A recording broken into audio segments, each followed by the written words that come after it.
नमस्कार, स्वागत है आपका न्यूज 29 इंडिया में। मैं हूं आपके साथ कविता पांडे।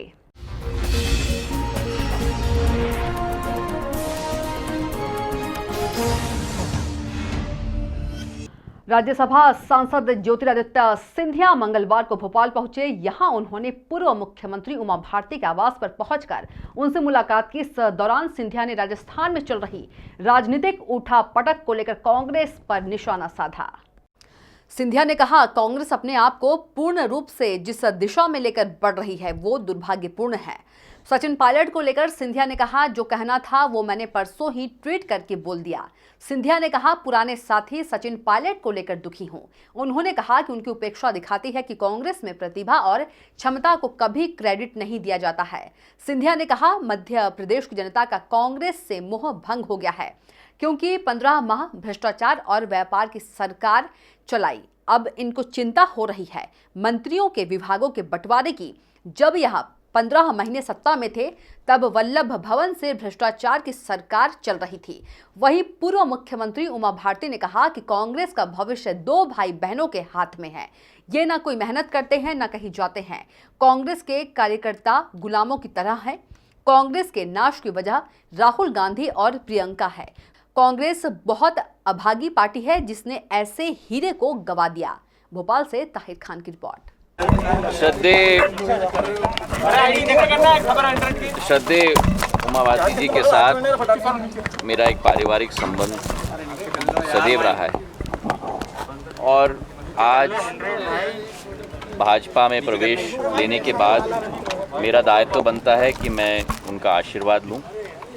पिछले बार जब मैं भोपाल आया था तो बहुत ही व्यस्ततम कार्यक्रम रहे थे, तो इसलिए इस बार भोपाल आते ही मैं इनके निवास पे पहुंचा हूं इनका आशीर्वाद लेने के लिए। और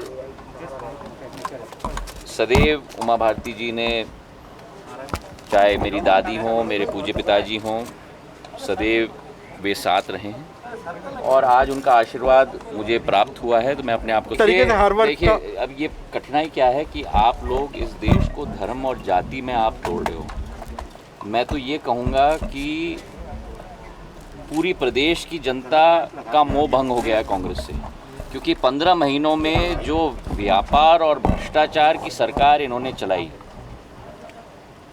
इनको चिंता हो रही है पोर्टफोलियो का विभाजन। जब ये सत्ता में थे 15 वर्ष 15 महीने, तब पूरा भ्रष्टाचार की सरकार चल रही थी वल्लभ भवन से। और मैंने कहा जब पिछले बार मैं आया था भोपाल कि 90 दिन में चुपचाप रहा, क्योंकि पूरे विश्व में और प्रदेश में कोरोना की महामारी का प्रकोप चल रहा था। और 90 दिन आदरणीय कमलनाथ जी और दिग्विजय सिंह जी क्या कर रहे थे? राजनीति की रोटी को सेक रहे थे। एक जनसेवा का कार्य नहीं हुआ। जो 15 महीनों में इन्होंने किया वही कोरोना में भी उन्होंने किया, और आज उनको जवाब देने के लिए मैं मैदान में आ गया हूँ। हम लोग मेरा क्या है कि मैं एक प्रकार से सिंधिया परिवार के सदस्य हूँ। ये नीचे करना था क्योंकि अम्मा मुझे 8 साल की उम्र से राजमाता सिंधिया ज्योतिरादित्य की जो दादी थी, तो जब मैं 8 साल की थी तब से उन्होंने मुझे अपने तो देख रहा ना कैसे ही रखा।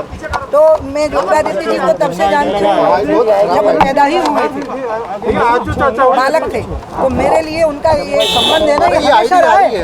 जब यहाँ कांग्रेस की सरकार थी तब, जब यहाँ भाजपा की सरकार थी तब, जब केंद्र में कांग्रेस की सरकार थी तब। अभी वो कोरोना से पीड़ित हो गए थे तो भोपाल कम आ पाए ना, तो उनकी तो शुरू से इच्छा थी मेरे पास थोड़ी देर आने की। चुनाव को लेकर आपने उनको मैं उनके लिए बहुत भयानक वाला आशीर्वाद है, प्रचंड मेरा आशीर्वाद है। उनका नाम ही ज्योतिरादित्य है। वो जगमगाएंगे ज्योतिरादित्य की तरह। ज्योतिरादित्य यानी आदित्य की ज्योति, यही ज्योतिरादित्य के नाम का अर्थ होता है। कांग्रेस में जगमगाएंगे, मध्य प्रदेश में जगमगाएंगे, पूरे देश में जगमगाएंगे। इसके अलावा जो राजस्थान में सियासी संकट है, आपको लगता है कि पायलट जी को अब लेने का समय आ गया?